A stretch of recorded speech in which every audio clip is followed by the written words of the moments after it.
Trời ơi, múc cái lửa cho mày ha.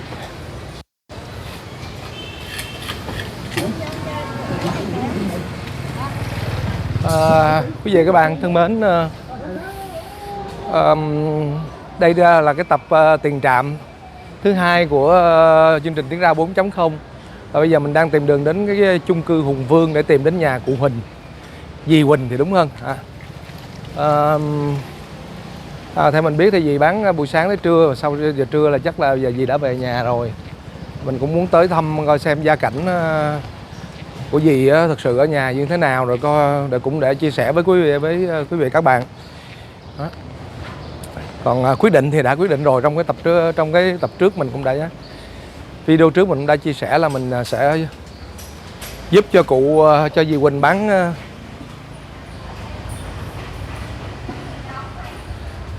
12 kg nếp, 12 kg xôi.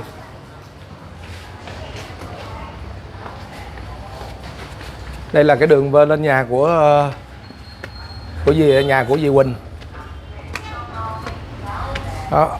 Hiện tại giờ mình thấy ở thành phố Hồ Chí Minh, ở Sài Gòn mình vẫn còn rất là nhiều cái chung cư như thế này, đặc biệt là ở khu vực quận 5 á. Vẫn còn những cái chung cư cũ ơi là cũ. Cái chung cư này có tới mình nghĩ chắc đến có mấy chục năm, có khi cả 100 năm.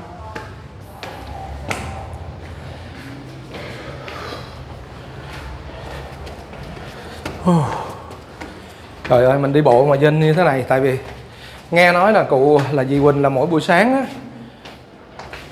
là dì Huỳnh trước khi đi bán là phải mang đồ mà đi khiêng từ cái trên lầu xuống như vậy, rồi về cũng phải đi bộ leo lên như vậy. Thì mình không biết, mình mới đi cầu thang có chút xíu vậy thôi á mà mình đã thấy đuối rồi.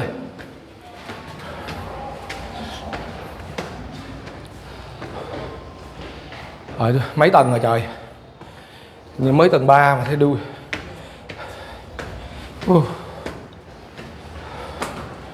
Rồi, ở đây có cái xe đạp này chắc đưa vô viện bảo tàng được luôn rồi. Không biết.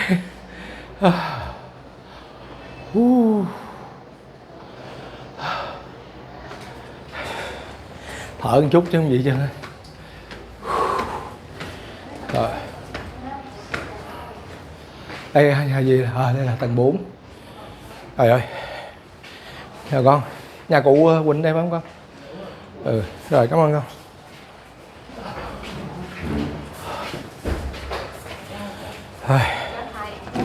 Rồi. Dạ. Chào gì? Dạ đâu có thầy. Dạ. Sao à? Dạ. Ông xã nằm trên này dạ thầy. Dạ. Vì ông tay đến rồi, ông không ra được. Thành ra thầy thông cảm nha. Dạ. Ông nằm ở cổng rồi, ông nằm. Anh ơi. Anh đi. Dạ. Ra khô rồi. Dạ ông xã em đó. Dạ. Ông tay biến rồi. Xe đang chào chú. tiêu tiện đó. Rồi. Dạ chào chú. Dạ. Ông hồi xưa dạy học rồi thầy. Dạ. Đó. Ông hồi xưa đó. Ông dạy cách trung tâm, bây giờ bị dạy học đi đâu rồi? Đây là chú hả? Chú ngày xưa dạy học phải không gì? Ông dạy học. Ông dạy em văn luôn. Dạ. Dạy. Dạ chú còn nói được không? Gì? Nói được mà nói chậm lắm. Dạ. Chú nghe ra được con nói không? Chú đang ăn cơm nè, nhìn đây không ăn cơm, ăn cháo. Ăn cháo. Cháu này là 42 năm. Dạ, ăn cháo 42 năm rồi. Dạ. Của gì vậy là?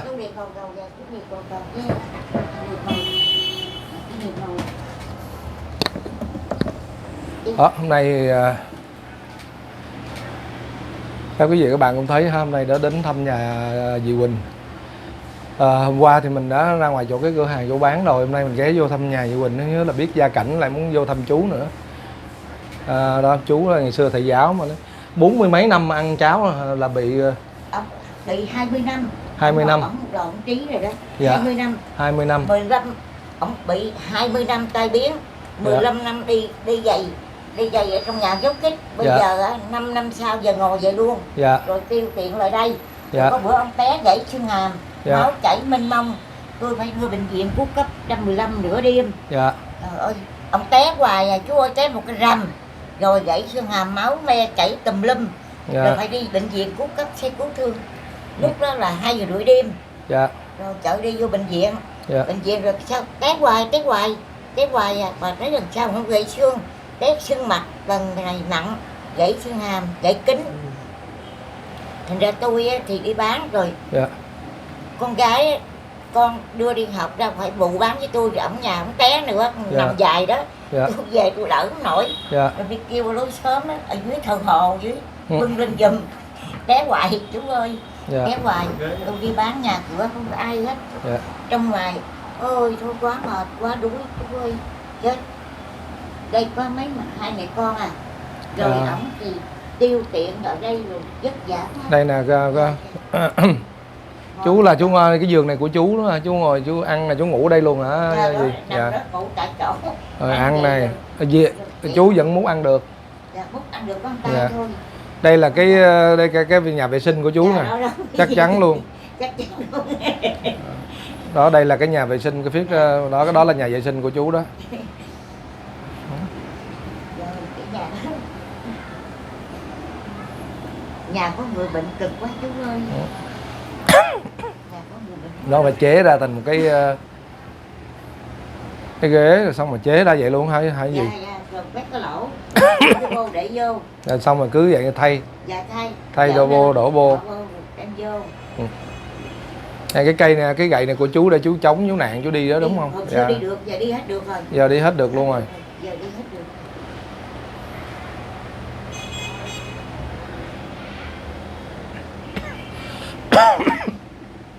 Ông nội cũng là giáo sư chế độ cũ hồi xưa tới giờ.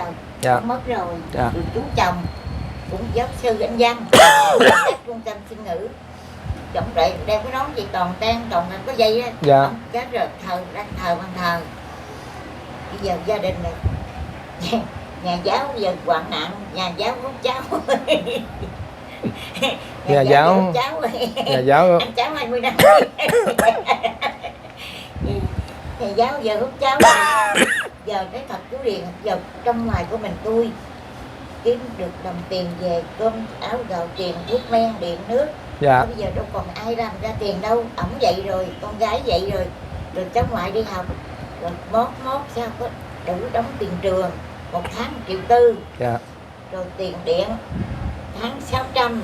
Tiền nước rồi tiền ăn mỗi ngày. Làm sao bươi chải cho đủ chi phí. Dạ. Chú ơi, chú Điền ơi, trong héo ngoài tươi chú Điền nhé. Dạ. Cái câu này là thành quyền thoại luôn rồi đó. Hôm qua con lên cái clip kia đó xong rồi là một số người bà con cũng nói đó. Nói thấy gì dì Quỳnh nói mà trong héo ngoài tươi thấy thương thiệt.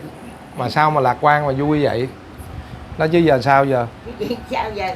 Dạ. Bây giờ ngồi khóc hoài. Ở đây cũng vậy nè, trong héo ngoài tươi nè. Dạ. Trong héo ngoài tươi. Dạ, đây là cái hệ. Dạ. Đây là hệ trong héo ngoài tươi. Lúc nào ngoài tươi đó nhưng bên trong héo queo đâu ai biết Dạ, đúng không bà rồi. con? Dạ. Ở nhà thì Dạ. hồ lô cạn. Dạ. Nhà Ở hồ lô thì cạn. Hồ lô cạn. Tối thì lũng. Dạ. Rồi phải dán đi chứ giờ làm sao dán đi bán. Dạ. Có bữa bán hên thì nói gì xui lỗ. Dạ. Chú biết không, thấy đường lộ xui lỗ. Bắt lỗ thì Hôm nay dạ. có cái lỗ cái lời chứ phải lời hoài. Dạ. Hôm nay bán được không gì? Dạ thưa được, bữa nay bán được. Dạ. Cho bữa nay có khách đông không biết. Dạ. Giờ này chưa về nhà đâu, còn ngoại á. À vậy hả? Dạ bữa nay sao trời thương. Dạ. Bán múc bia Dạ. vui lắm. Dạ. Không ngủ gục mà khi Tại chắc khi ế ngày nha. mai còn đông nữa đó. Vậy hả? Dạ, tại sáng nay con mới lên cái clip á. Trời ơi, Dạ. có bữa tôi ngồi ế ăn ngủ gục về gục. Dạ. Rồi khách tới vậy nghe chứ còn ngước lên không nổi. Dạ. Gục rất là cổ đau nữa. Nay bán được nhiêu ký nếp, Dạ. bao nhiêu ký, bao nhiêu? Dạ được 8 kg. 8 ký xôi, 5 kg bánh ướt, 5 ký bánh nước, 3 ký xôi. 8 kg nếp. Dạ. Rồi vô Dạ. ra 2 cái có 2 món. Dạ. Rồi bữa nay khách Thì gì có nhớ hôm qua con nói chuyện cái gì sao không? ngày qua tôi nhớ là Dạ. chú Điền nói chú Nhật phải không? Dạ, chủ nhật. Đi chuẩn bị nấu xôi là 10 kg nếp. Đồng 10 ký 12 nếp. ký. Hả? 12 kg nếp. Rồi 12 kg nếp nha. Dạ rồi vui vui Rồi vui. chú Điền đi buổi sáng hay là buổi Dạ buổi sáng. Buổi sáng sớm đi ha. Dạ. Mấy Cũng giờ không đi? tới sáng sớm đâu, khoảng chừng 10 giờ ở đây, khoảng mình 9 giờ mình xuất phát từ đây đi. Rồi. Dạ. Rồi nhận ăn trưa đó phải không? Dạ lên trển cái ngồi uống cà phê. Dạ. Dạ, lên quán con mời dì Quỳnh uống cà phê. Dạ. Xong cái 11 giờ là mình ra mình dọn sẵn, mình 11 giờ mình bán. Kịp không? 1 Đông tiếng không? đồng hồ. Vậy hả? Trong khoảng 1 tiếng đồng hồ thôi. 12 kg nếp rồi sao bán? Dạ. Nhanh vậy? Dạ. 12 kg nếp rồi 8 kg bánh ướt nữa. Trời ơi, chú Điền chắc quá phép quá. Dạ. Quá phép. 72 phép thần tông. Dạ không sao đâu, còn không thì tụi con ăn hết. Công ty con đông lắm, bắt mỗi đứa ra ăn chừng đứa ăn 2 dĩa là hết rồi. Trời ơi. Còn cái nước bây giờ không nào có dĩa nha chú Điền, hộp giấy. Dạ nha. hộp, dạ đúng rồi, hộp Chú đó. làm nước mắm. Mình có gì mình làm đó thôi. Nước mắm rau ha. Dạ. Rồi xôi. Cái này bánh nước có mình mua nem thêm không? Rồi. Có nem vô là ngon. Nem không? Dạ thôi được rồi, có gì mình làm đó. Quan trọng bánh đó là nước mắm thôi. Rồi nước mắm. Đó. Mắm. Thì Dạ. sáng con lên đây con phụ với dì Quỳnh pha nước mắm. Dạ. Đó, nha. Dạ. Nhớ mang cái nước mắm canh mình lên. Ba cái nước mắm. Cái Mấy nước mắm. không, nước mắm của con á, nước mắm con cửa con mang nước mắm 2 độ đó, mang mấy can lên. Thôi, được rồi. Không, cái này không, chị không, làm được. được rồi. Không thì mang can của con lấy cái nước mắm nó pha. Cho con quảng cáo chứ con bán hàng nữa. Vậy hả? Dạ con cũng bán mà, bán nước mắm. Vậy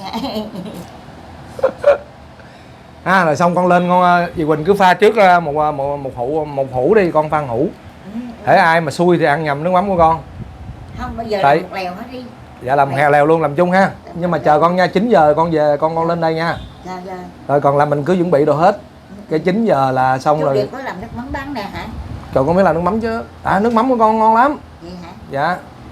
Thôi mình cứ tài trợ cho dì chứ, hoặc là mình tài trợ cho dì Quỳnh cứ nước mắm bán mỗi ngày. Mỗi ngày dì Quỳnh xài bao nhiêu lít? Vô chừng, không có đấu lít gì chân. Rồi khi nào cứ hết nó báo con đi nha. Nói với bạn bên Goldman Food á, cứ nước mắm can, nước mắm can á. Mắm canh, Con có sản phẩm nước mắm can 5 lít. 5 lít cái đó là một canh gì nhiêu? Một can 95.000. 95.000, 5 lít hả? Dạ 5 lít. Nhưng mà thôi cái này con tặng dì Quỳnh đã bán rồi. Trời ơi, Cứ hết nói bé gái á. hơi ngại quá. Dạ thôi không có sao đâu, coi như là con không giúp được gì nhiều, con giúp như vậy thôi. Dạ. Còn cái bán hàng này là con giúp dì Quỳnh được một ngày thôi à. Dạ. Con phải đi giúp nhiều người nữa. Dạ, cảm ơn Đó. chú Điền. Còn cái nước mắm thì là con cứ hết gọi con. Hơi ngại quá chú Điền. Dạ thôi không có gì ngại đâu. Dạ con cũng nước mắm con cũng ế lắm, không ai mua hết trơn đó rồi đó.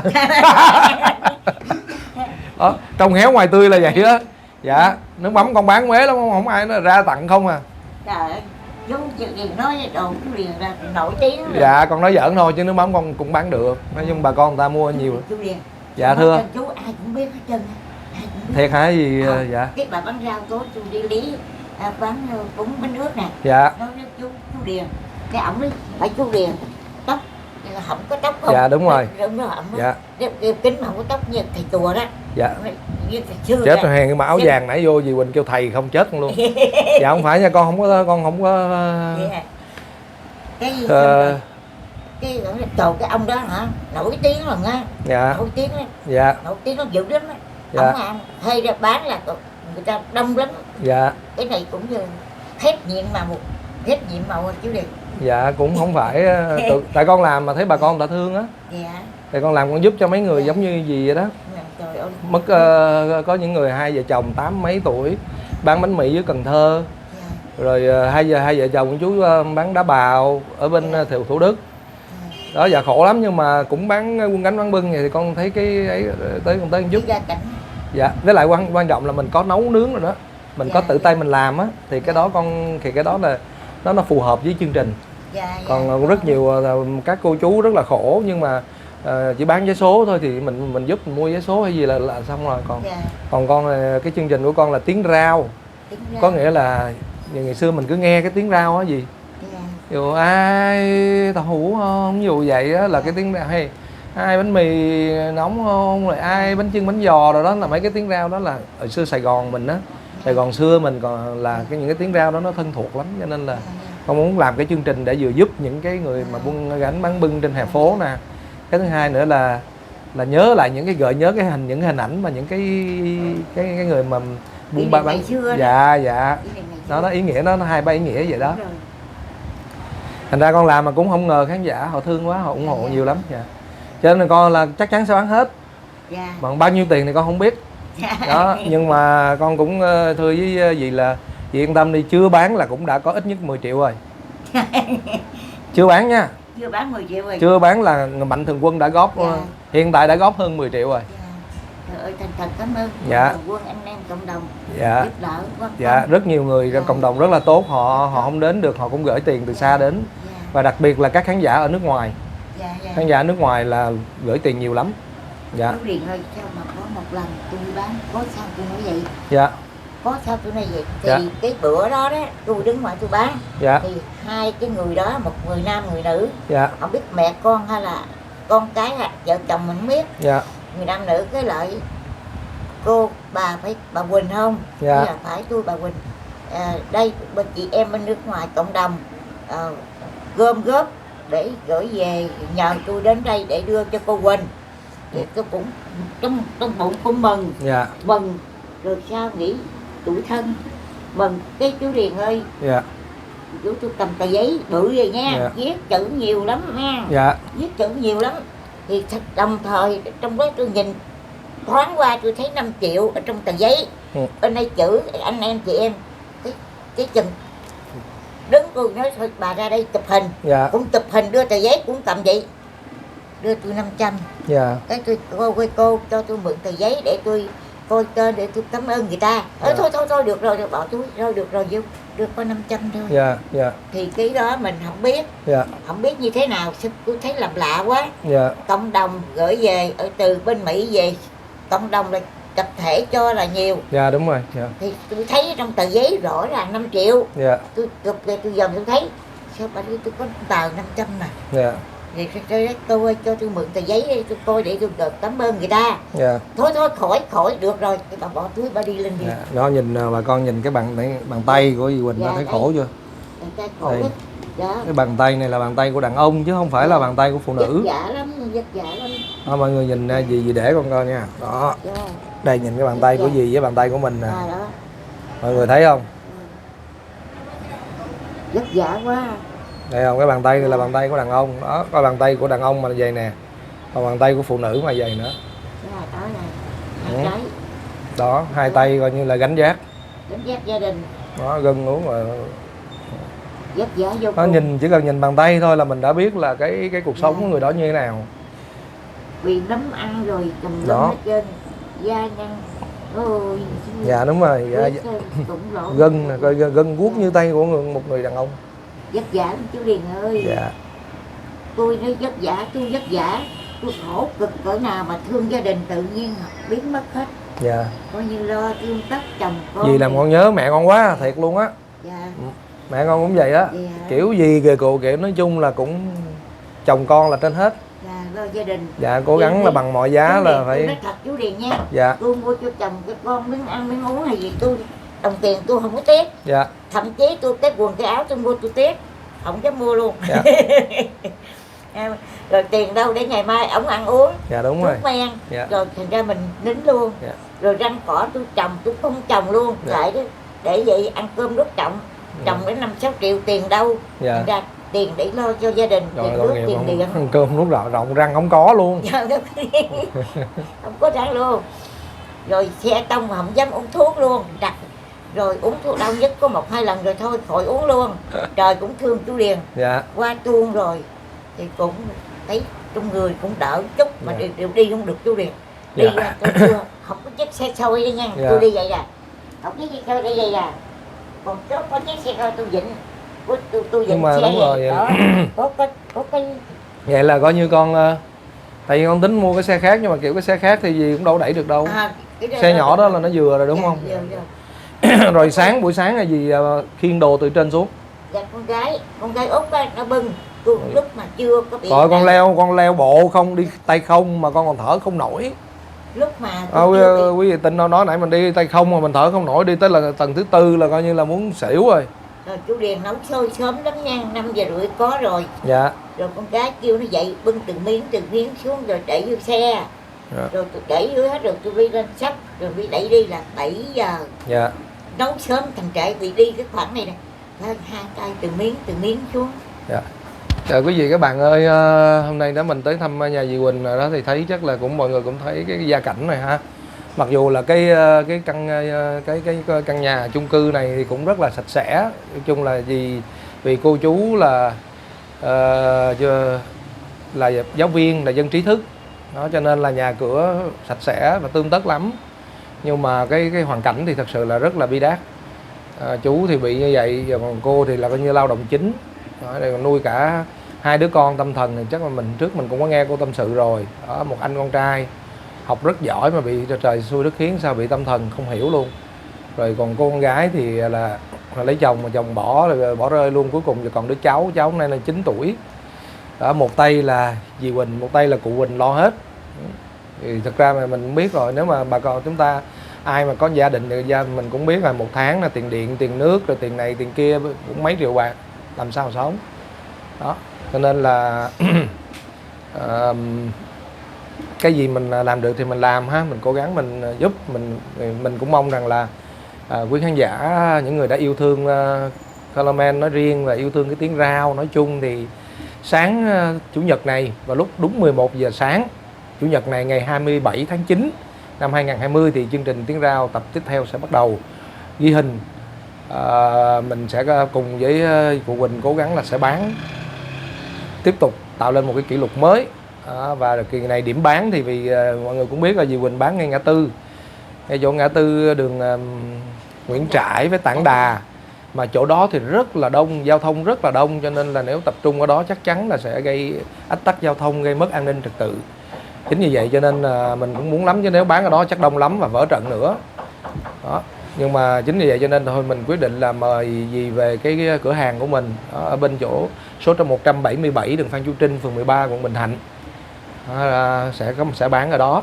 Thì mong quý vị các bạn đến. Rồi cũng những ai có xem được video này muốn chia sẻ đóng góp thì cứ inbox trên cái fanpage của mình ha. Mọi người đóng góp bao nhiêu thì mình sẽ kêu bạn Nga Xoài Chua liên lạc lại để mình gom tiền cho dì sớm đó. Trong mấy cái tập trước đây thì thông thường thì xong rồi cái bà con mới góp tiếp.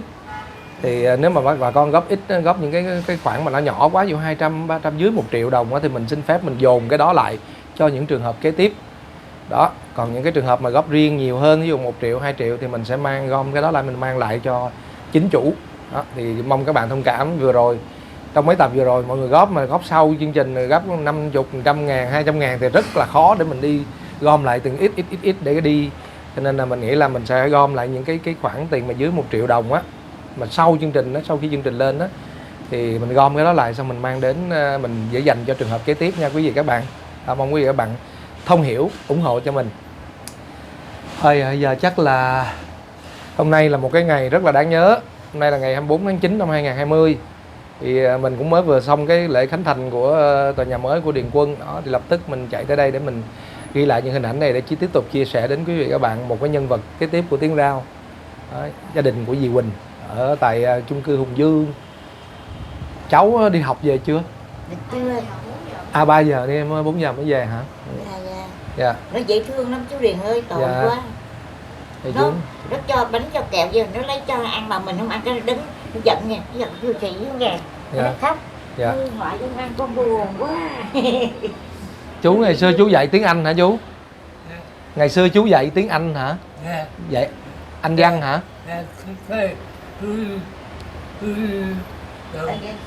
Có cái khăn. Lấy khăn. Khăn đi giấy. Lấy cái khăn.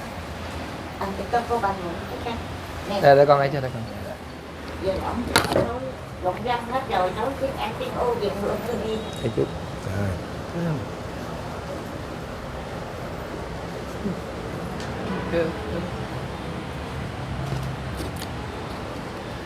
Dạ, áo đó mà chúng ta nhìn cái áo của chú thôi. Thấy áo chú coi như là nó ăn uống thì nó váy ra đó, váy bận áo nó thành loang lỗ luôn. Chú với cô với dì bằng tuổi hả? Ổng lớn hơn tôi 9 tuổi. Tức là chú năm nay nhiêu ta? 70 mấy, gần 80. Ổng lớn hơn tôi là 71. Vậy là nay chú là khoảng 80 rồi. 80 rồi. Tôi 71, ổng 80 hay tôi phải thấy chú. Dạ 80 đúng rồi. 80 đó. Hôm nay chú 80. Chú tên gì hả gì? Nguyễn Đắc Minh. Chú tên là Nguyễn Đắc Minh. bây giờ nói đó là các trung tâm sinh nữ biết ông thầy ra. Ồ. Còn ba ông là giáo sư anh văn Nguyễn Đắc Khai, còn chú ông là giáo sư Nguyễn Đắc Lương. Dạ. Nguyễn Đắc Lương, Nguyễn Đắc Khai, Nguyễn Đắc Minh. Dạ, Đắc Rồi Minh là... nếu mà những người xưa có khi là biết đâu có một số khán giả mà xem video này thì mới nhớ lại đây là chính là thầy giáo của mình ngày xưa. Mà mình tin chắc rằng ở một số khán giả có khi là ở bên nước ngoài á là họ đi rồi. Học trò Dạ. qua bển nhiều lắm. Dạ. Học trò qua bển. Đó, hôm nay thầy Minh ha, thầy Nguyễn Đắc Minh hôm nay là gia đình gia cảnh như này, nếu anh chị nào có xem được cái video này thì cũng nên góp phần thêm để giúp đỡ cho cái gia đình của thầy Minh ha. Dạ. Giáo sư Nguyễn Đắc Minh. Dạ. Đó, Nguyễn Đắc Minh. Là con của giáo sư Nguyễn Đắc Khai. Dạ đó. Ngày xưa là giáo viên ta gọi là giáo sư. Dạ. Ngày xưa Dạ. giáo viên gọi là giáo sư đúng không? Dạ. Dạy học trò bự cỡ mấy em này. Dạ, học lớp 12 hả? Dạ, học lớp lớn. Dạ, lớp lớn dạ. Rồi cái em kia đó học ẩm xong rồi đi qua Mỹ. Dạ. Đi qua Mỹ xong rồi có đứa em ở đằng Việt Nam. Dạ. Cái em mà đi Mỹ rồi nói nhớ lời nhà thầy Minh học chứ đừng học ai hết. Dạ. Cái đàm thoại tiếng nói đúng danh từ hết. Dạ. Gửi rồi về đứa em đi lại học ẩm cũng đi nước ngoài luôn, học văn thoại, học cái tiếng phát âm á, thầy Minh dạy rất đúng. Dạ. Thành ra em nó gửi thơ về nói như vậy, dặn em á, đừng học đâu, học thầy Minh. Hồi xưa ông dạy mà không có thời gian ăn cơm đó thầy. Dạ. Dạ. Dạ, thời gian ăn cơm. Ở đây mưa nó tạt không gì? Không có tạt em, khi nào mưa lớn không tạt. Dạ. Đóng cửa, còn không tạt gì không tạt. Chú biết không, hồi đó cái nhà này xi măng. Dạ. Cho tôi mướn một thời gian. Dạ. Cái không có tiền thuê, không có tiền mua trả góp. Dạ. Cái cũng ở thuê hoài, ở riết rồi cái về gia đình thấy tôi khổ quá đó. Dạ. Cái nói thôi bà chị cho em mượn số tiền lớn nè. Dạ. Trả đi. Dạ. Rồi từ từ làm trả chị sau. Dạ. Cái chị mới cho mượn số tiền lớn Dạ. là 100 triệu. Dạ. Rồi lúc năm 9 gì đó mấy không biết, xưa lắm rồi, xa lắm rồi. Dạ. Cái tôi đi đóng lên phòng nhà đất. Cái phòng nhà đất tôi đóng trong rồi khoảng năm sau đi đưa sổ hồng. Dạ. Bây giờ số tiền phòng nhà đất tôi trả hết rồi. Dạ. Mà còn nợ với chị tôi còn chút xíu nữa là hết. Dạ. Tôi dành dụm tiền Coi như là giờ mình cái căn này là mình có chủ quyền luôn. Dạ, dạ, có Vậy rồi. cũng mừng á. Còn cái nhà này mấy đứa hai đứa kia nó thấy má khổ quá. Rồi để con lót gạch cho má để má hưởng tuổi già, cái nó lót Dạ. cho tôi nè. Dạ. Cái tôi đâu có tiền đâu lót chú. Dạ. Có tiền lót, tiền ăn còn không đủ làm sao lót cái nhà này. Dạ. Bây giờ cũng nhờ hai đứa con. Dạ. Hai đứa kia tỉnh táo, không có Dạ. bệnh. Còn hai đứa này cái thằng kia tôi biết không, nó chất rác một nhà gì tôi nhờ công an xuống giải quyết, công an không xuống giải quyết, làm đơn cho bộ y tế cô không xuống luôn. Cái tôi tính làm đơn qua bên sở công cộng vệ sinh thành phố, cái vô nó hốt, mà sao bữa đó không ai hốt, bắt đầu tôi mới kêu mà đổ rác hốt giùm. Lúc thằng con trai đồng ý cho tôi hốt. Dạ. Hốt rồi cái từng bữa nó kêu về mà kiểm cái nào bỏ nào mà nó không về cái Dạ. này hốt dùng hết. Trời ơi nó về thường tôi biết nhiêu, thường cái máy vi tính 9,5 triệu chết Dạ. rồi. Mà Dạ. con thường nó chửi tôi, trời ơi chửi đi tâm thần tôi kệ đi. Dạ. Thôi tôi mua cái khác đưa cho nó, không có tiền phải mượn. Giờ anh đi làm là hả gì? Đang đi làm. Dạ, dạ. Bây giờ Dạ. đi làm không ai biết Rồi, tâm dạ. thần bên trong. Vâng, dạ. Dạ đó thôi. Bữa trước gì tâm sự rồi, nay gì cũng nhớ. Nói chung là bây giờ tuổi lớn tuổi mà, cái lúc thì nhớ thì nói, nhớ lúc nào nói lúc đó. Thôi thì hôm nay thì mình lại tiếp tục là một cái tập tiền trạm của Tiếng Ra 4.0. Thì mình tranh thủ ghé thăm nhà dì Quỳnh với lại thầy Minh, thầy Nguyễn Đắc Minh đó, giáo sư Anh văn mà ngày xưa bây giờ bây giờ hoàn cảnh như vậy luôn á. Mà dì thì vẫn bám trụ, vẫn cứ bám đường, tiếp tục có một cái xe xôi mặn và bánh ướt nhỏ xíu vậy đó, nhưng mà cố gắng là đã bám vào cái xe đó để nuôi sống gia đình, nuôi chồng, nuôi hai đứa con tâm thần và cả đứa cháu. Cho nên chắc mình nghĩ rằng đây là một cái trường hợp rất là phù hợp cho Tiếng Ra 4.0, đúng không quý vị các bạn? Nếu quý vị các bạn cảm thấy đúng Mong mọi người ra ủng hộ cho Coleman cùng với dì Quỳnh nhé. Sáng Chủ nhật này vào lúc 11 giờ, sáng Chủ nhật này ngày 27 tháng 9 năm 2020 vào lúc 11 giờ sáng tại 177 Phan Chu Trinh, phường 13, quận Bình Thạnh, tòa nhà Coleman House.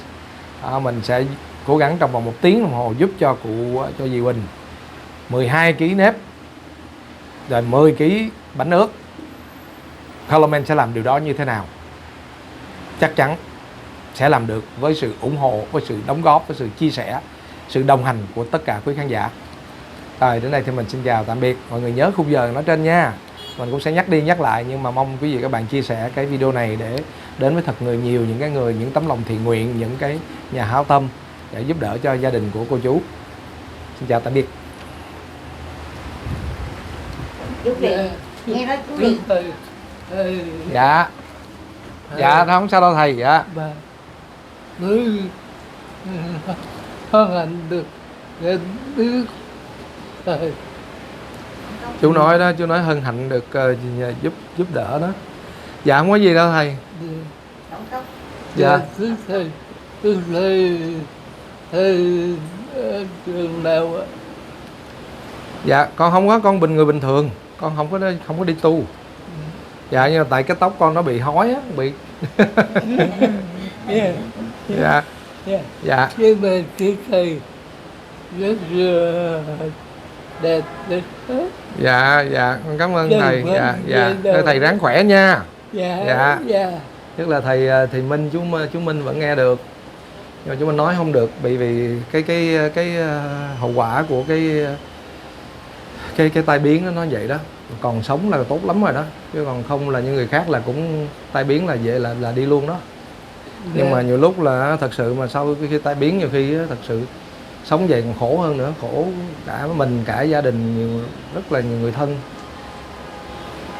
Nhưng mà thôi biết sao, là mỗi người một số phận ha. Ông trời kêu ai nấy dạ thôi, cố gắng sống tốt thôi, đúng không bà con? Dạ. Chứ đâu có làm tội tình gì đâu mà cũng vậy. Không hiểu luôn. Người đàn ông khó cho em bé. Dạ. Dạ rồi con chào thầy nha. Dạ. Rồi có gì con sẽ ráng giúp gì buổi sáng đó bán hoành tráng nha. Dạ. Thôi giờ chú giờ thầy đang cố gắng ha, chú gắng cố gắng nha chú. Nha. Dạ. Dạ. Nga có ngoài đó hay không có Đừng mưa phải ướt xe.